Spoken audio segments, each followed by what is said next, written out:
Brazilian ഇതിഹാസം പെലെയുടെ 70 free kick ഗോളുകൾ എന്ന റെക്കോർഡിനൊപ്പം എത്തിയിരിക്കുകയാണ് ലയണൽ മെസ്സി. ഇന്റർ മയാമി അവരുടെ MLS-ലെ ആദ്യ വിജയം സ്വന്തമാക്കി.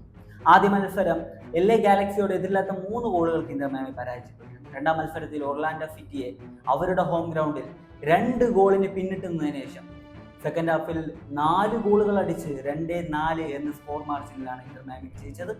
ഈ മത്സരത്തിൽ ഇന്റർ മയാമിക്ക് വേണ്ടി ലയണൽ മെസ്സി 2 ഗോളുകളായിരുന്നു സ്കോർ ചെയ്തത്. ബോക്സിന് പുറത്തു നിന്നും ഒരു തകർപ്പൻ ഗോളായിരുന്നു ആദ്യം അദ്ദേഹം സ്കോർ ചെയ്തത്. 4ഓളം ഡിഫൻഡേഴ്സ് മുന്നിൽ നിൽക്കെ കീപ്പറിനെ മറികടന്ന് കീപ്പറിന് ഒരു അവസരവും നൽകാതെ ലയണൽ മെസ്സി അദ്ദേഹത്തിന്റെ ആദ്യത്തെ ഗോൾ കണ്ടെത്തി.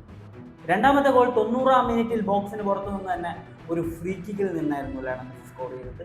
അതിലും കീപ്പറിന് ഒരു അവസരവും നൽകാതെ ബോട്ടം കോർണറിലേക്കായിരുന്നു ലയണൽ മെസ്സിയുടെ ആ ഒരു ഫ്രീ കിക്ക് പോയത്. ഇത് ലയണൽ മെസ്സിയുടെ കരിയറിലെ 70ാമത്തെ ഫ്രീ കിക്ക് ഗോളാണ്. സാക്ഷാൽ ബ്രസീലിയൻ ഇതിഹാസമായിട്ടുള്ള പെലെയുടെ 70 ഫ്രീ കിക്ക് ഗോളുകൾ എന്ന റെക്കോർഡിനൊപ്പമാണ് ഇപ്പോൾ ലയണൽ മെസ്സി. ഈ മത്സരത്തിൽ നേടിയ 2 ഗോളുകൾ കൂടി ചേർത്താൽ ലയണൽ മെസ്സി അദ്ദേഹത്തിന്റെ കരിയറിൽ എത്ര ഗോളുകൾ സ്കോർ ചെയ്തിട്ടുണ്ടെന്ന് അറിയാവുന്നവർ കമന്റ് ചെയ്യുക.